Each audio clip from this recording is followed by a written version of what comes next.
이런 조치들의 어떤 부분이 내란이고 범죄라는 것인지 도대체 이해할 수가 없습니다.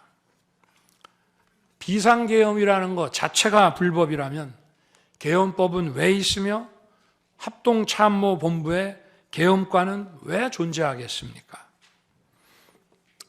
재판관 여러분, 그리고 국민 여러분, 저는 2021년 6월 29일 처음으로 정치 참여를 선언했습니다.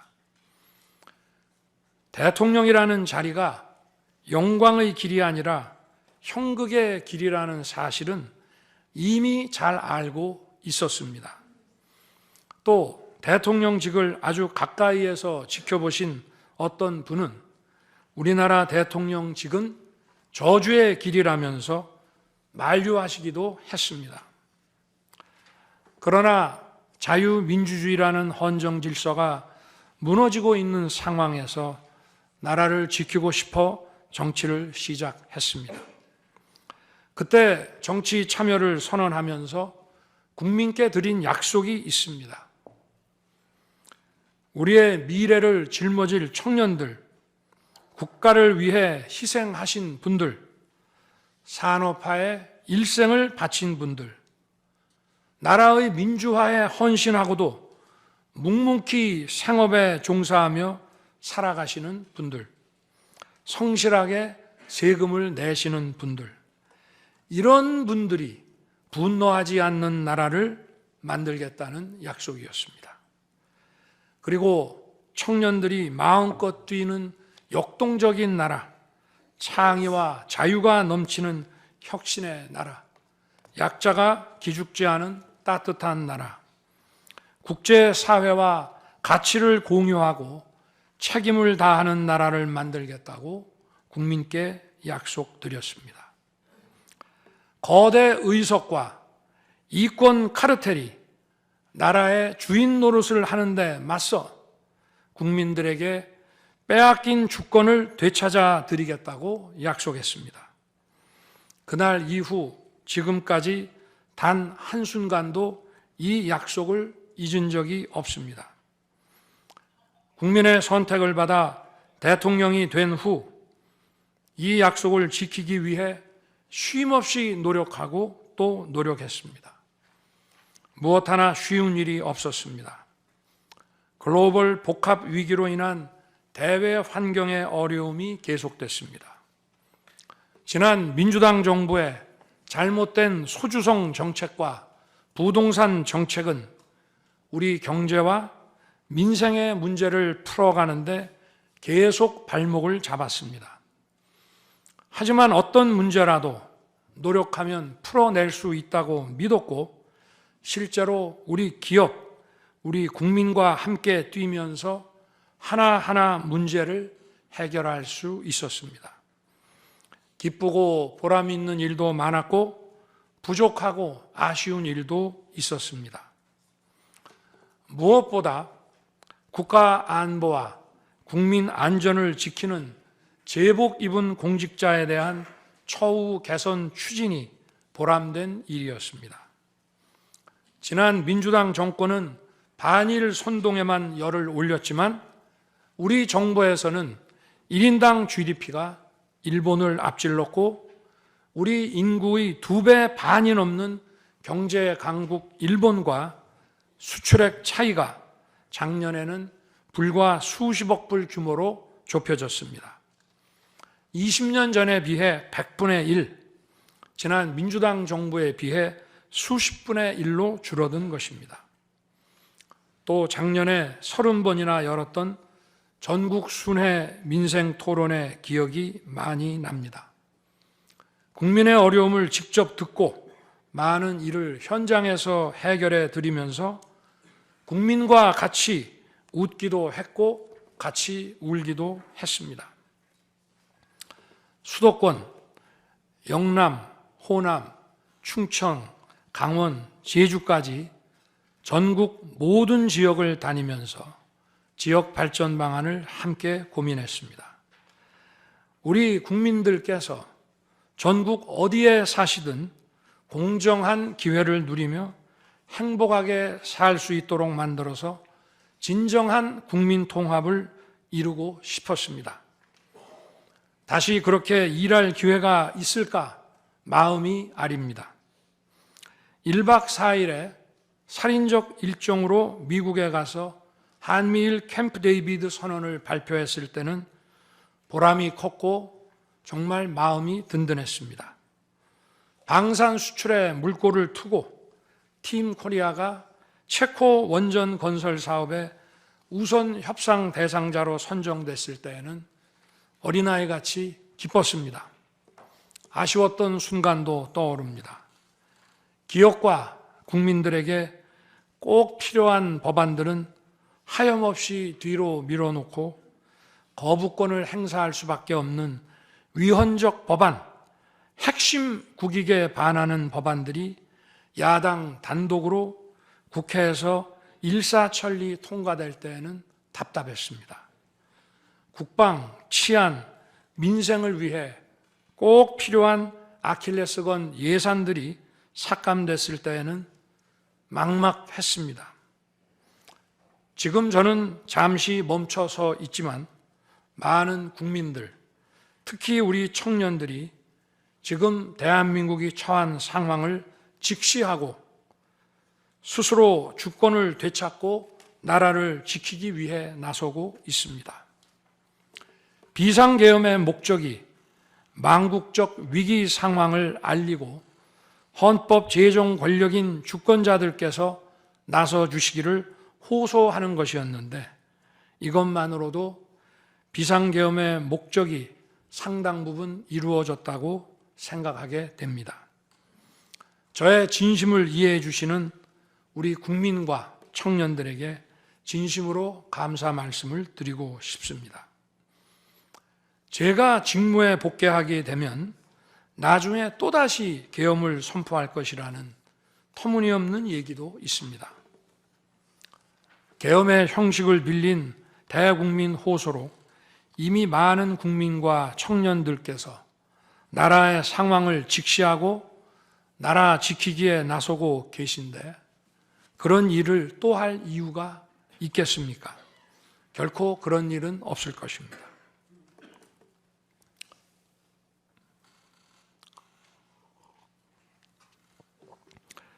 헌법재판관 여러분, 그동안 심판정에서 다루어진 쟁점들 가운데 두 가지에 대해서만 간략히 말씀드리겠습니다. 세세한 사실관계를 언급하기보다 상식선에서 간단히 말씀드리겠습니다. 우선 제가 국회의원을 체포하거나 본회의장에서 끌어내라고 했다는 것입니다. 정말 터무니없는 얘기입니다. 상식적으로 이렇게 해서 도대체 뭘 어떻게 하겠습니까? 의원들을 체포하고 끌어내서 계엄 해제를 늦추거나 막는다 한들 방송으로 온 국민과 전 세계가 지켜보고 있는데 그 다음에 뭘 어떻게 하겠습니까? 계엄 당일 국회의장의 발언대로 국회는 어디서든 본회의를 열어 계엄 해제를 의결할 수 있습니다. 영화나 소설에 나오기도 하지만 현실적으로 이런 일을 하려면 군으로 국가를 완전히 장악하는 계획과 정치 프로그램을 미리 가지고 있어야 합니다. 그런데 실제 상황이 어땠습니까? 계엄 사무를 담당할 주요 지휘관들이 계엄 직전에 어디에 있었는지 이 심판정에서 다 드러났습니다. 장관 재가를 받아 지방 휴가를 가거나 부부 동반 만찬, 간부 만찬 회식을 하다가 대통령의 계엄 선포 직후에야 국방장관으로부터 업무 지시를 받았습니다. 준비된 치밀한 작전 계획이나 지침이 없었기 때문에 혼선과 허술함도 있었습니다.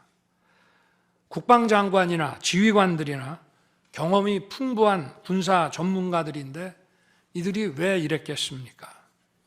12.3 계엄 선포는 계엄의 형식을 빌린 대국민 호소이고 과거 계엄과는 다른 것이었기 때문입니다.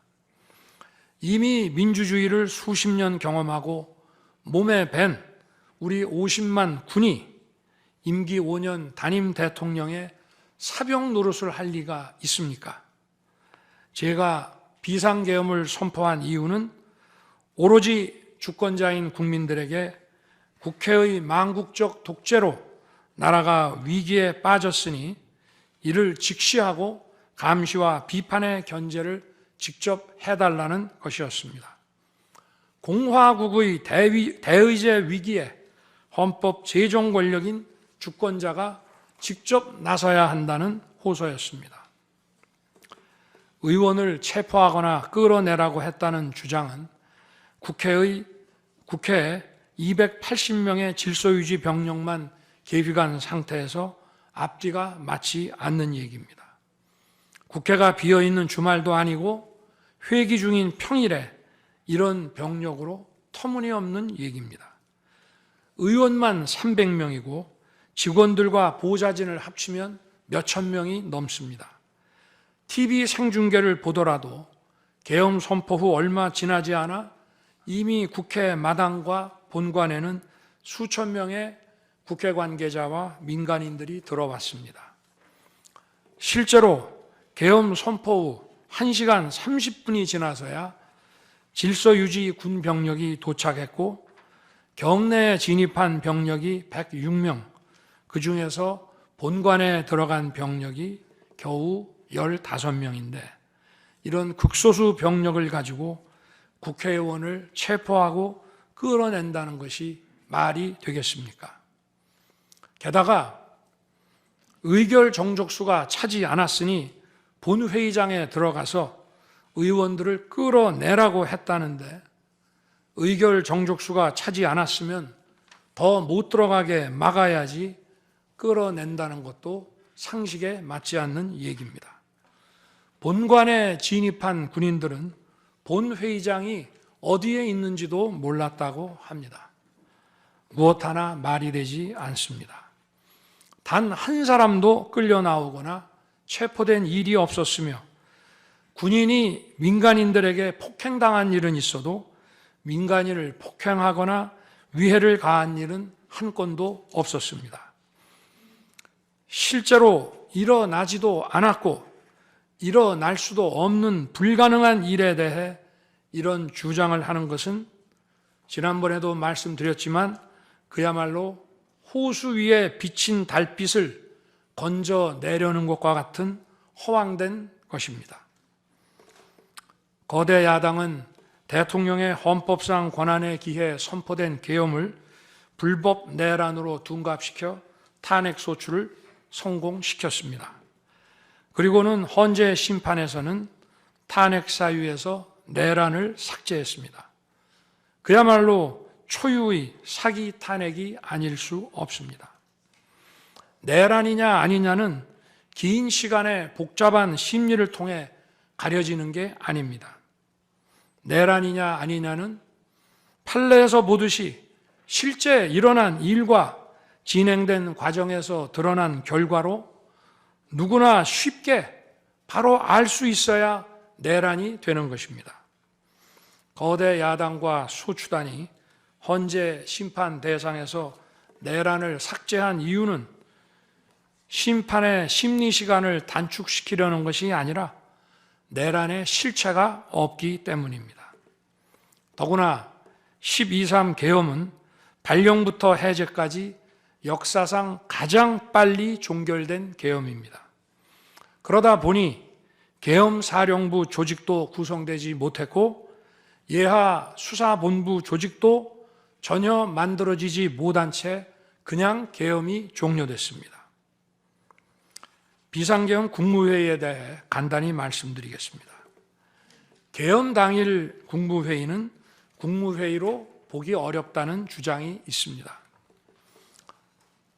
그런데 국무회의를 할 것이 아니었다면 도대체 12월 3일 밤에 국무위원들이 대통령실에 온 이유를 오히려 제가 묻고 싶습니다.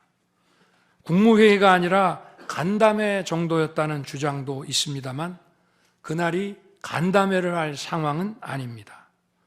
간담회는 의사 정족수도 없는데 국무회의 의사 정족수가 찰 때까지 왜 기다렸겠습니까?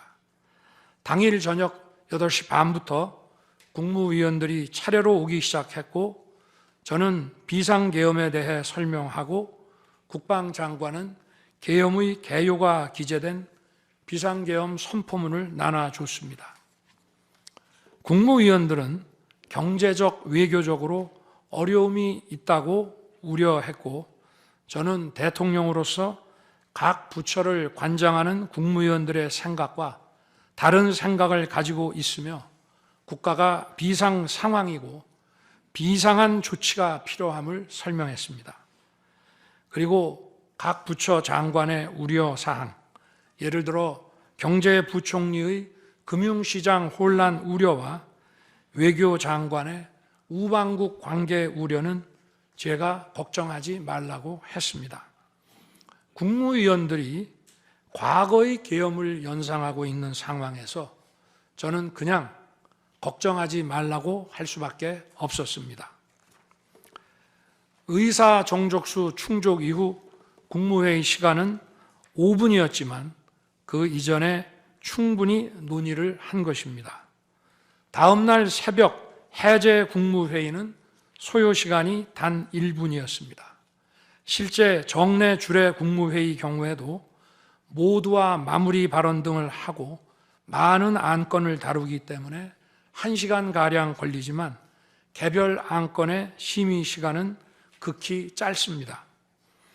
또한 비상계엄을 위한 국무회의를 정례 주례 국무회의처럼 하기는 어렵습니다. 보안 유지가 중요하고 그렇게 해야 혼란도 줄이고 질서유지 병력도 최소화할 수 있기 때문입니다. 이상민 전 행안부 장관은 지난 심판정에서 그동안 국무회의를 100여 차례 참석했지만 이번 국무회의처럼 실질적으로 열띤 토론이나 의사 전달이 있었던 것은 처음이라고 했습니다. 국무회의 배석을 위해 비서실장과 안보실장도 통상처럼 대통령실로 나오도록 했고 국가 안보의 문제이기도 해서 국정원장도 참석시켰습니다. 1993년 8월 13일 김영삼 대통령께서 긴급 재정경제명령으로 금융실명제를 발표했을 때도 국무위원들은 소집 직전까지 발표한다는 사실 자체를 몰랐고 국무회의록도 사후에 작성됐습니다. 그때 상황은 이인재 당시 노동부 장관께서 이미 공개적으로 설명한 바 있습니다. 그러나 아무도 이를 두고 국무회의가 없었다고 하지 않았고 당시 헌법재판소는 긴급명령 발동을 모두 합헌이라고 결정했습니다. 그 밖에 여러 쟁점들에 대해서는 변호인단의 변론으로 가름하겠습니다. 재판관 여러분, 그리고 국민 여러분, 저는 언젠가 해야 하고 누군가 해야 하는 일이라면 지금 제가 하겠다는 마음으로 대통령직을 수행해 왔습니다. 그래서 임기 전반부 동안 역대 정부들이 표를 잃을까 봐 하지 못했던 교육, 노동, 연금의 3대 개혁을 중심으로 국정개혁 과제를 과감하게 추진했습니다. 30년 동안 지지부진했던 유보 통합의 첫걸음을 떼었고 늘봄 학교와 융복합 고등교육 그리고 지역산업과의 연계 강화를 위한 과감한 권한 이전 등 교육개혁의 기틀을 마련했습니다.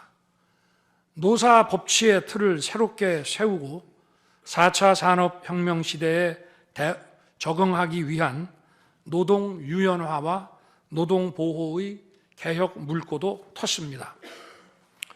국가적 난제였던 연금 개혁도 역대 정부 최초로 방대한 수리 분석과 신층 여론조사를 진행하였고 수용성이 높은 방안을 만들어 국회에 제출했습니다. 대통령 임기 초반에는 국민과 유권자에게 선거 때 약속한 공약과 국정과제의 실천, 또 민생에 영향이 큰 사회개혁의 추진이 우선이기 때문에 이러한 스케줄에 맞춰 일해 온 것입니다.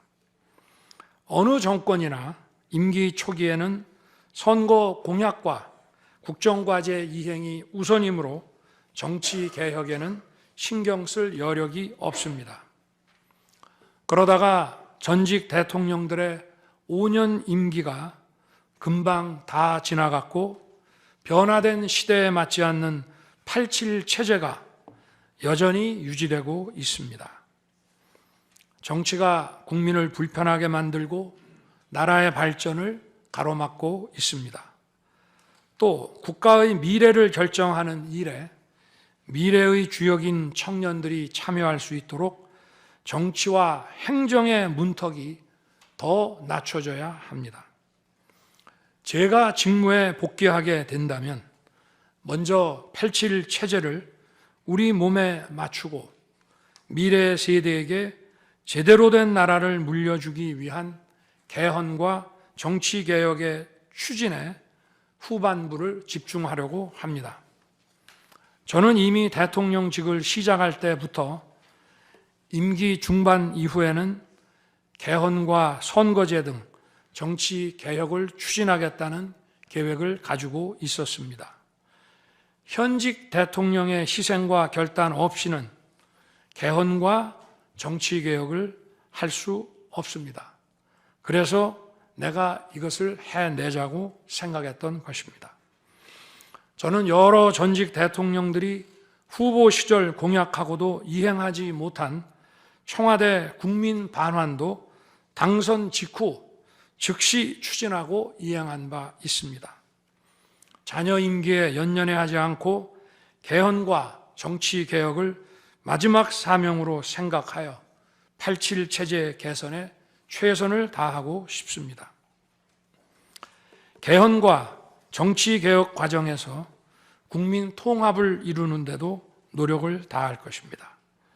결국 국민 통합은 헌법과 헌법 가치를 통해 이루어지는 만큼 개헌과 정치 개혁이 올바르게 추진된다면 그 과정에서 갈라지고 분열된 국민들이 통합될 것이라고 믿습니다. 그렇게 되면 현행 헌법상 자녀 임기에 연연해할 이유가 없고 오히려 제게는 크나큰 영광이라고 생각합니다. 그리고 국정 업무에 대해서는 급변하는 국제 정세와 글로벌 복합 위기 상황을 감안하여 대통령은 대외 관계에 치중하고 국내 문제는 총리에게 대폭 위임할 생각입니다. 우리 경제는 다른 어느 나라보다 대외 의존도가 높습니다. 특히 미 트럼프 행정부 출범 이후 국제 질서의 급변과 글로벌 경제 안보의 불확실성에 크게 영향을 받을 수밖에 없습니다. 지금 우리가 국가 노선을 어떻게 선택하느냐에 따라 이 위기가 기회가 될 수도 있고 돌이킬 수 없는 재앙을 맞을 수도 있습니다. 글로벌 중추 외교 기조로 역대 가장 강력한 한미 동맹을 구축하고 한미일 협력을 이끌어낸 경험으로 대외 관계에서 국익을 지키는 일에 매진하고 싶습니다. 임기 전반기에도 지방시다위원회와 국민통합위원회를 통해 지역별, 세대별, 계층별 통합을 위해 노력해 왔지만 앞으로도 국민을 하나로 묶고 국가 전체 시너지를 올리는 국민 통합에 더욱 노력할 것입니다. 존경하는 헌법재판관 여러분, 먼저 촉박한 일정의 탄핵 심판이었지만 충실한 심리에 애써주신 재판관님들께 깊이 감사드립니다. 이번 심리는 내란 탄핵으로 소추한 후 심판 대상에서 내란을 삭제한 소추단 측이 제시한 쟁점 위주로 이루어지게 됐습니다. 그러다 보니 제가 12.3 비상계엄을 선포한 이유와 그 불가피성에 대해서는 충분히 설명드릴 기회가 부족했다고 생각합니다. 서면으로 성실하게 관련 자료를 제출하였으니 대통령으로서 고뇌의 결단을 한 이유를 깊이 생각해 주시기 바랍니다. 또 많은 국가 기밀 정보를 다루는 대통령으로서 재판관님들께 모두 설명드릴 수 없는 부분에까지 재판관님들의 지혜와 해안이 미칠 것이라 믿습니다. 다시 한번 재판관님들의 노고에 감사드립니다. 그리고 사랑하는 대한민국 국민 여러분, 국가와 국민을 위한 계엄이었지만 그 과정에서 소중한 국민 여러분께 혼란과 불편을 끼쳐드린 점 진심으로 죄송스럽게 생각합니다. 저의 구속 과정에서 벌어진 일들로 어려운 상황에 처한 청년들도 있습니다. 옳고 그름에 앞서서 너무나 마음이 아프고 미안합니다.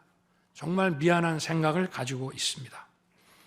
저는 대통령에 출마할 때 나라를 위해 목숨을 바치겠다고 결심했습니다. 지난 12.3 계엄과 탄핵소추 이후 엄동설안에 저를 지키겠다고 거리로 나선 국민들을 보았습니다. 저를 비판하고 질책하는 국민들의 목소리도 들었습니다. 서로 다른 주장을 하고 있지만 모두 대한민국을 사랑하는 마음이라고 생각합니다. 부족한 저를 지금까지 믿어주시고 응원을 보내주고 계신 국민 여러분께 진심으로 감사드립니다. 저의 잘못을 꾸짖는 국민의 질책도 가슴에 깊이 새기겠습니다. 그리고 이 모든 과정이 새로운 대한민국으로 도약하는 디딤돌이 될 수 있도록 최선을 다하겠습니다. 감사합니다.